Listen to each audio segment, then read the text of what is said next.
நண்பர்கள் அனைவருக்கும் வணக்கம். இன்னைக்கு இந்த காணொலியில ஒரு அருமையான கதையை தான் நான் உங்ககிட்ட சொல்ல போறேன். முதல்ல இந்த கதையோட கரு என்னன்றத சொல்றேன். அர்ஜுன் ஒரு பையன் நல்லா படிப்பாரு. இவரை பொறுத்த வரைக்கும் எப்படியாவது ஐபிஎஸ்ஆ மாறணும்ன்ற மாதிரி ஆசை இருக்கு. இந்த ஆசை வந்ததுக்கு காரணமே அம்மா தான். அம்மா எப்படியாவது உன்னை சப்போர்ட் பண்றேன், நீ வந்து ஐபிஎஸ்ஆ மாறி இருப்பா அப்படின்ற மாதிரிலாம் சொல்லுவாங்க. அம்மாக்கு இப்ப ஹெல்த் இஷ்யூ எல்லாம் நிறைய இருக்கு. அம்மாவை இதுக்கப்புறம் கஷ்டப்படுத்தக்கூடாது, நம்மளே நம்மளோட செலவு எல்லாத்தையும் பாத்துக்கணும்ன்றதுக்காக பக்கடா கடை இருக்கு பாத்தீங்களா, அதுதான் ரன் பண்ணிட்டு இருக்காரு. ஒரு காலேஜ் பையன் பக்கடா கடை ரன் பண்ணா கூட படிக்கிற பசங்க எல்லாம் எவ்வளவு கேலி பண்ணுவாங்க. அந்த மாதிரி இவரோட ஃப்ரெண்ட்ஸுமே நிறைய கேலி எல்லாம் பண்ணிட்டு இருக்காங்க. அதெல்லாம் தாண்டி இவர் வந்து அம்மா ஆசையை நிறைவேற்றினாரா இல்லையான்னு சொல்றதுதான் மீதி கதை. கண்டிப்பா இந்த கதை உங்க எல்லாருக்குமே பிடிக்கும்னு நம்புறேன். இதே மாதிரி நிறைய கதைகளை நீங்க பார்க்கணும்னா நம்ம சேனலை சப்ஸ்கிரைப் பண்ணி வச்சுக்கோங்க. இந்த கதையை முழுசா பார்க்கறதுக்கு முன்னாடி இந்த வீடியோக்கு ஒரு லைக் போடுங்க. அப்பதான் உங்களை மாதிரி பாக்குற நிறைய பேர்கிட்ட இந்த காணொலி கொண்டு போய் சேர்க்கப்படும். இப்ப இந்த கதைக்குள்ள நம்ம வந்துடலாம். கதையோட தொடக்கமே வந்து அர்ஜுன் ஒரு பையனை காட்டுறாங்க. இவரை பொறுத்த வரைக்கும் 12th நிறைய மார்க் வாங்கியிருப்பாரு. ஸ்காலர்ஷிப்ல சில இடத்துல வந்து சீட்டு கிடைக்கும்ல, ஒரு பெரிய காலேஜ்ல இவருக்கு சீட்டு கிடைக்குது. பிரச்சனை என்னன்னு பாத்தீங்கன்னா, இவருக்கு ஒரு 6-7 வயசு இருக்கும் போதே அப்பா தவறி இருப்பாரு. அப்பத்துல இருந்தே அம்மா தான் பயங்கரமா சப்போர்ட் பண்ணி இவரை படிக்கலாம் வச்சிருப்பாங்க. நீ எப்படியாவது பெரிய ஆளா மாறிடணும், ஐபிஎஸ் ஐஏஎஸ் அதிகாரியா மாறணும் அப்படின்ற மாதிரி அம்மா சொல்லிக்கிட்டே இருப்பாங்க. அப்பா தவறுனதுக்கு அப்புறம் அம்மா தான் வந்து நல்லபடியா இவருக்கான செலவு எல்லாத்தையும் பார்த்துட்டு இருந்தாங்க. இப்ப அம்மாக்குமே கொஞ்சம் உடம்பு முடியல, முன்ன மாதிரிலாம் அம்மாவால வேலை பார்க்க முடியல. அதை இவருமே புரிஞ்சுக்கிறாரு. அம்மாவை மேற்கொண்டு நம்ம கஷ்டப்படுத்தக்கூடாது அப்படின்ற மாதிரிலாம் யோசிச்சுட்டு இருக்காரு. இப்போ ஒரு நல்ல காலேஜ்ல இவருக்கு வந்து சீட்டு கிடைச்சிருக்குல்ல, காலேஜை முடிக்கணும். அதுக்கப்புறம் வந்து நம்ம யூபிஎஸ்சி எக்ஸாம் எல்லாம் ப்ரிப்பேர் பண்ணி எப்படியாவது அம்மா ஆசைப்பட்ட மாதிரி நம்ம மாறிடணும்ன்ற மாதிரிலாம் யோசிச்சுட்டு இருக்காரு. இப்ப காலேஜ்ல இவர் படிக்க ஆரம்பிக்கிறாரு. அம்மா இதுக்கப்புறம் நீங்க கஷ்டப்பட வேணாம், நானே எனக்கான தேவையெல்லாம் பாத்துக்கிறேம்மா அப்படின்ற மாதிரிலாம் அம்மா கிட்டயும் சொல்லிடுறாரு. இவர் காலேஜுக்கு வராருல, இவருக்கு சில ஃப்ரெண்ட்ஸ் எல்லாம் கிடைக்கிறாங்க. ஆனா நிறைய பேர் இவரை கிண்டல் தான் பண்ணிட்டு இருக்காங்க. ஏன்னா இவரை பொறுத்த வரைக்கும் ஒரு சாதாரண ஏழை குடும்பத்தை சேர்ந்தவர்ல, அந்த காலேஜ்ல பெரிய பெரிய பணக்கார வீட்டு பசங்க தான் படிச்சுட்டு இருக்காங்க. எல்லாருக்குமே இவரை பார்த்தாலே இலக்காரமா இருக்கு. இவர் என்ன சாதாரண ட்ரெஸ் போட்டிருக்காரு மாதிரி ரொம்ப மோசமா தான் ட்ரீட் பண்ணிட்டு இருக்காங்க. இதெல்லாம் வந்து அர்ஜுன் பெருசா எடுத்துக்க மாட்டாரு. இதை நினைச்சுலாம் இவர் கவலையே பட மாட்டாரு. நம்ம வந்து படிக்கிறதுக்கு அதை மட்டும் நம்ம பண்ணலான்ற மாதிரி கான்சென்ட்ரேட் பண்ணி படிக்கிறாரு. அப்படியே நாட்கள் ஓடுது பாத்தீங்களா. அப்பதான் யஸ்வின்ற ஒரு பொண்ணுக்கு பழக்கம் ஏற்படுது. அதாவது யஸ்வின்ற ஒரு பொண்ணு அவங்களா வந்து இவர்கிட்ட பேச ஆரம்பிக்கிறாங்க. அதாவது சில டவுட்லாம் அந்த பொண்ணுக்கு இருக்கும். அந்த டவுட் எல்லாம் கேட்கும் போது இவர் தான் அந்த டவுட் எல்லாம் கிளியர் பண்றாரு. ஏறக்குறைய நிறைய பேர் வந்து இவர்கிட்ட டவுட் எல்லாம் கேட்க ஆரம்பிக்கிறாங்க. முதல்ல இவரை கிண்டல் பண்ணதுல சிலர் கூட வந்து இவர்கிட்ட டவுட் எல்லாம் கேட்கறாங்க. இவருமே அந்த டவுட் எல்லாம் கிளியர் பண்ணி ஹெல்ப் பண்றாரு. சோ அங்க டெஸ்ட் மாதிரிலாம் வைப்பாங்கல்ல, அந்த டெஸ்ட்ல எல்லாம் அர்ஜுன் தான் நல்ல மார்க் வாங்குறாரு. அப்பா பயங்கரமா படிக்கிறானே அப்படின்ற மாதிரி எல்லாருமே வந்து ரொம்ப ஆச்சரியப்படுறாங்க.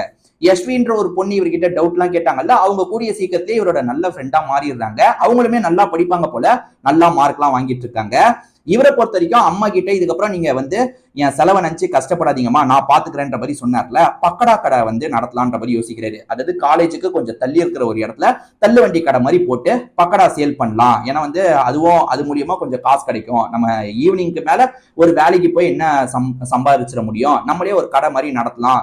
ஈவினிங் நல்லா சேல்ஸ் ஆகும். அது மூலியமா நம்ம ஃபீஸ் கீஸ்ன்னு பாத்துக்கலாம். ஏன்னா ஸ்காலர்ஷிப்னாலும் ஃபீஸ் ஒரு குறிப்பிட்ட அளவுக்கு தரணும்ல, அந்த காசை ரெடி பண்றதுக்கு இந்த விஷயத்த பண்ணலாம்னு யோசிக்கிறாரு. இப்ப பக்கடா கடை ஸ்டார்ட் பண்ணி அதை ரன் பண்ணிட்டு இருக்காரு. நிறைய பேர் வந்து வாங்கி சாப்பிட்டுட்டு இருக்காங்க. இப்ப பசங்களுக்கும் இந்த விஷயம் தெரிஞ்சிருது இல்ல, இவர் பக்கடா கடை ஸ்டார்ட் பண்றது காலேஜ்ல படிக்கிற பசங்களுக்கும் தெரிஞ்சிருது இல்ல. டே என்னடா பண்ணிட்டு இருக்க அப்படின்ற மாதிரி இந்த இடத்துல கிண்டல் பண்ற மாதிரிலாம் பேசிட்டு இருக்காங்க. ஏற்கனவே காலேஜ்ல வச்சே நிறைய கிண்டல் பண்ணுவாங்க. அது என்ன இவன் என்ன ட்ரெஸ் இப்படி இருக்கு அப்படின்ற மாதிரி ட்ரெஸ்ஸை வச்சுலாம் கிண்டல் பண்ணுவாங்க. இப்ப பக்கடா கடை போட்டு இருக்கிறதுனால எல்லாருமே ரொம்ப ஏளனப்படுத்துற மாதிரிலாம் பேசிட்டு இருக்காங்க. இவர் கூட யாஸ்மின்ற ஒரு பொண்ணும் படிக்கிறாங்கன்னு சொன்ன பாத்தீங்களா, அவங்களுமே நல்லா படிப்பாங்க. இவர்கிட்ட நிறைய கேட்டு கத்துக்கலாம் செய்வாங்க. அந்த பொண்ணும் ஃப்ரெண்ட்ஸ் கூட வரும்போது இந்த விஷயத்த கவனிச்சிடுறாங்க. கூட இருக்க ஃப்ரெண்ட்ஸுங்க இருக்காங்கல்ல, இவன் பாரு பக்கடா கடை போட்டிருக்கான் அப்படின்ற மாதிரி கிண்டல்லாம் பண்றாங்க. ஆனா யாஷ்மி கொஞ்சம் சப்போர்ட் பண்றாங்க. அவன் ஒரு வேலை தானே பாக்குறான், இதுல என்ன தப்பு இருக்கு அப்படின்ற மாதிரி ரொம்ப சப்போர்ட் பண்ணி பேசுறாங்க. இவருக்கும் கொஞ்சம் நிம்மதியா இருக்கு. எல்லாருமே கிண்டல் பண்ணாலும் யாஷ்மி சப்போர்ட் பண்றாளே அப்படின்ற மாதிரிலாம் யோசிக்கிறாரு. இப்ப மறுநாள் காலேஜ்ல பாக்குற எல்லாருமே கிண்டல் பண்றாங்க. இவர் பக்கடா கடை வச்சிருக்கிறது தெரிஞ்சிருச்சுல, அதை வச்சு எல்லாருமே கிண்டல் பண்றாங்க. அப்பயும் யாஷ்மின்ற இந்த பொண்ணு தான் சப்போர்ட்டிவா பேசிட்டு இருக்காங்க. அதனால இவருக்கு வந்து யாஷ்மியை ரொம்பவே பிடிக்க ஆரம்பிக்குது. யாஷ்மிக்கும் இவரை பிடிச்சிருக்கு போல, அதனால தான் ரொம்ப க்ளோஸா பழகுறாங்க. இவருக்கு எப்பவுமே சப்போர்ட்டிவா இருக்காங்க. இவர்கிட்ட இருந்து நிறைய விஷயங்களை கத்துக்க ஆரம்பிக்கிறாங்க. இப்ப மார்க் வருதுன்னு வச்சுக்கோங்களேன், இவர் ஃபர்ஸ்ட் மார்க் வாங்குறாருன்னா யாஷ்மி தான் செகண்ட் மார்க் வாங்குறாங்க. ரெண்டு பேருமே நல்லா படிச்சுட்டு இருக்காங்க. யாஷ்மியை பொறுத்த வரைக்கும் பெரிய பணக்கார குடும்பத்தை சேர்ந்தவங்களா இருப்பாங்க. இவர் வந்து யாஷ்மியை லவ் பண்ண ஆரம்பிச்சிட்டாரு. ஆனா யாஷ்மி வீட்டுல நம்மளை ஏத்துப்பாங்களா, அதனால வந்து இந்த பழக்க வழக்கத்தெல்லாம் நம்ம கொஞ்சம் குறைக்க தான் செய்யணும் போல, இதெல்லாம் செட் ஆகாது அப்படின்ற மாதிரி யோசிக்கிறாரு. ஆனா யாஷ்மியை பொறுத்த வரைக்கும் போக போக ரொம்ப க்ளோஸா பழகுறாங்க. எனக்கு ஒண்ணு ரொம்ப பிடிச்சிருக்கு அப்படின்ற மாதிரிலாம் சொல்லிட்டு இருக்காங்க. யாஸ்மிக்கு வந்து நம்மள பிடிச்சிருக்கு அப்படின்ற மாதிரி இவருமே யோசிக்கிறாரு, படிப்புல கான்சென்ட்ரேட் பண்றாரு. இவரை பொறுத்த வரைக்கும் வந்து ஐபிஎஸ் ஆகணும்ன்ற ஆசை இருக்குல்ல, யாஸ்மி கிட்டயும் இந்த விஷயத்த சொல்றாரு. காலேஜ் முடிச்சதுக்கு அப்புறம் யூபிஎஸ்சிக்கு நான் ப்ரிப்பேர் பண்ண போறேன், எப்படியாவது வந்து ஐபிஎஸ் மாறணும்ன்றதுதான் என்னோட கனவு அப்படின்ற மாதிரிலாம் சொல்லும்போது, நீ கவலைப்படாத, உன்கிட்ட டேலண்ட் இருக்கு, நீ ஆயிடுவேன்ற மாதிரி யாஸ்மியும் ரொம்ப சப்போர்ட் பண்ணிட்டு இருக்காங்க. இப்ப ஃப்ரெண்ட்ஸ் யாஸ்மி கிட்ட பேசுறாங்க, அவர் இல்லாத சமயம் ஃப்ரெண்ட்ஸ் யாஸ்மி கிட்ட பேசுறாங்க. நீ என்னடி இவன் பின்னாடி சுத்திட்டு இருக்க, இவன் ஒரு சாதாரண ஏழை, நீ வந்து எவ்வளவு பெரிய பணக்கார வீட்டு பொண்ணு, நீ வந்து நீ நினைச்சா எத்தனை பேரா லவ் பண்ணலாம், நீ எதுக்காக இவனை லவ் பண்ணிட்டு இருக்கன்னும் போது, லவ் பண்றதா யாரு சொன்னா, இவனை எப்படியாவது எக்ஸாம்ல ஜெயிக்கணும்ன்றது தான் என்னோட ஆசை, இவனை ஜெயிக்கணும்னா நார்மல் ரூட்ல போகக்கூடாது, இவன் கூட பழகுற மாதிரி இவனை சுத்த வச்சு இவன் டைமை வேஸ்ட் பண்ண வச்சு எப்படியாவது இவனை எக்ஸாம்ல ஜெயிக்கணும், அதுக்காக தான் இவ்வளவு விஷயத்தையும் பண்ணிட்டு இருக்கேன், எக்ஸாம்ல ஜெயிச்சு காட்டுறேன் அப்படின்ற மாதிரி ஃப்ரெண்டு கிட்ட இவங்க வந்து ஒரு மாதிரி சொல்றாங்க. அப்பதான் இவங்களோட வில்லத்தனம் தெரியுது. இது எதுவுமே வந்து அர்ஜுனுக்கு தெரியாது பாத்தீங்களா. அர்ஜுனை பொறுத்த வரைக்கும் சகஜமா இவங்க கிட்ட பழகிட்டு இருக்காரு. இவங்க எனக்கு அது வேணும், அங்க கூட்டு போறியா இங்க கூட்டு போறியான்றாங்கல்ல, இவருமே அப்பப்ப வெளியெல்லாம் கூட்டு போறாரு. அவங்கள பொறுத்த வரைக்கும் வந்து நிறைய படிக்கிறதுக்கு டைம் இருக்கு, ஆனா இவர் கடையும் மெயின்டைன் பண்ணோம், அவங்களையும் கூட்டு போனோம்ல, அவர் கொஞ்சம் படிப்புல வந்து மிஸ் ஆக ஆரம்பிக்கிறாரு. அவரோட கவனம் முழுக்க யாஸ்மி எப்ப பேசுவாங்கன்ற மாதிரி இருக்கிறதுனால கவனம் குறைஞ்சு படிப்புல வந்து கொஞ்சம் லோ ஆகுறாரு. இந்த வாட்டி ரேங்க் வரும்போது யாஸ்மி தான் வந்து ஃபர்ஸ்ட் ரேங்க் வாங்குறாங்க, இவர் வந்து அடுத்தடுத்த ரேங்க் தான் வாங்குறாரு. இதுல வந்து இதை நினைச்சு இவர் பெருசா கவலைப்படல, சரி நம்மளோட லவ்வர் தானே ஃபர்ஸ்ட் ரேங்க் வாங்கியிருக்கான்னு சந்தோஷம் தான் படுறாரு. இப்பதான் யாஸ்மி வந்து அவங்களோட சுயரூபத்தை வெளிக்காட்டுறாங்க. அது என்னன்னா, இவ்வளவு நாள் உன்கிட்ட நெருக்கமா பழகினே, உன்னை லவ் பண்ணன்னு நினைச்சியா, உன்னை போய் நான் எப்படி லவ் பண்ணுவேன், நீ ஒரு சாதாரண ஏழன்ற மாதிரி அசிங்கப்பத்திர மாதிரிலாம் பேசுறாங்க. சோ நம்மளை ஏமாத்திருக்கா அப்படின்றது இப்பதான் தெரிய வருது. இவர் பெருசா ரியாக்ட் பண்ண மாட்டாரு, உள்ளுக்குள்ள பயங்கர வலி இருக்கு, ஆனா ரியாக்ட் பண்ணாம அமைதியா அங்க இருந்து கிளம்பிடுறாரு. யாஸ்மியும் ஃப்ரெண்ட்ஸ் கூட சேர்ந்து பயங்கரமா சிரிச்சிட்டு இருக்காங்க. இதுக்கப்புறம் நம்ம படிப்புல தான் கான்சென்ட்ரேட் பண்ணோம், நம்மளோட அந்த மைண்ட் வந்து எங்கேயுமே டைவர்ட் ஆகக்கூடாது, இந்த லவ் கிவன் எதுவுமே நம்ம லைஃப்ல வேணாம், இதுக்கப்புறம் படிப்புல மட்டும் கான்சென்ட்ரேட் பண்ணலான்ற மாதிரிலாம் யோசிக்கிறாரு. ஏறக்குறைய இவர் காலேஜை படிச்சு முடிச்சிடுறாரு. இப்ப யூபிஎஸ்சி எக்ஸாமுக்கு இவர் ப்ரிப்பேர் பண்ணோம், இவர் எந்த அளவுக்கு படிக்கணும், யூபிஎஸ்சி எக்ஸாம் கிளியர் பண்ணணும்னா எந்த அளவுக்கு படிக்கணும், ஆனா இவரை பொறுத்த வரைக்கும் இந்த வேலையும் சமாளிச்சுக்க வேண்டிய நிலைமை இருக்குல்ல, இவர் வந்து யூபிஎஸ்சி எக்ஸாம் எழுதணும்ன்ற ஒரு எண்ணத்துல இருக்கிறதுனால மத்த வேலைக்கு கூட போக வேணாம், இந்த பக்கடா கடையை கொஞ்சம் ஹேண்டில் பண்ணிக்கிட்டு அந்த எக்ஸாம்க்கான ப்ரிப்பரேஷன் ஒர்க் எல்லாம் பண்ணலான்ற மாதிரி அந்த கடையில உட்காந்தே நல்லா ப்ரிப்பேர்லாம் பண்ணிட்டு இருக்காரு. இந்த இடத்துக்கு மாலினின்ற ஒரு லேடி வராங்க. அவங்கள பொறுத்த வரைக்கும் ஒரு மிட் ஏஜ்ல இருப்பாங்க. அவங்களுமே இவரு படிச்சுக்கிட்டே இருக்கிறத கவனிக்கிறாங்க. நீ என்னதான்ப்பா பண்ற அப்படின்னும் போது, இவருமே வந்து நான் இந்த காலேஜை முடிச்சிருக்கேன், நான் வந்து எப்படியாவது யூபிஎஸ்சி எக்ஸாம் கிளியர் பண்ணுன்ற மாதிரி படிச்சுட்டு இருக்கேன் அப்படின்ற மாதிரிலாம் சொல்றாரு. மாலினியை பொறுத்த வரைக்கும் காசெல்லாம் ஓரளவுக்கு இருக்கும், அவங்க வந்து கொஞ்சம் பினான்சியலா இந்த பையனுக்கு சப்போர்ட் பண்ணலாம்னு நினைக்கிறாங்க. தம்பி நீ வந்து படிப்புல மட்டும் கான்சென்ட்ரேட் பண்ணு, இந்த கடையெல்லாம் நீ பாத்துக்க வேணாம், கடையை பார்த்துக்கிட்டே வந்து அதை இது பண்றது கஷ்டம்ப்பா, நான் உனக்கு பினான்சியலா சப்போர்ட் பண்றேன்னு சொல்லும் போது, இல்ல இல்ல எனக்கு வேணான்ற மாதிரி இவன் மறுக்கிறான். வாட்டி இவங்க பெருசா எடுத்துக்கல, சரி ஓகே அவன் விருப்பம்னு நினைச்சுக்கிறாங்க.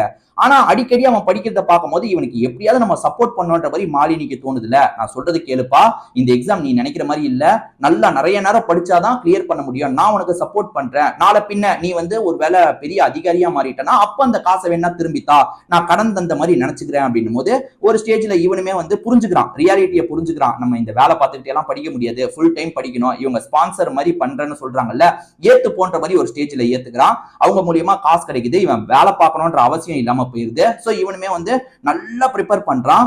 3 அட்டெம்ப்ட்ல வந்து அதை கிளியர் பண்ணோம். ஃபர்ஸ்ட் அட்டெம்ப்ட்ல இவன் ஃபெயில் ஆயிடுறான். இப்பயுமே வந்து அவங்க ஊக்கப்படுத்துற மாதிரி தான் பேசுறாங்க, இல்ல உன்னால முடியும்ன்ற மாதிரி ஊக்கப்படுத்துற மாதிரி பேசிட்டு இருக்காங்க.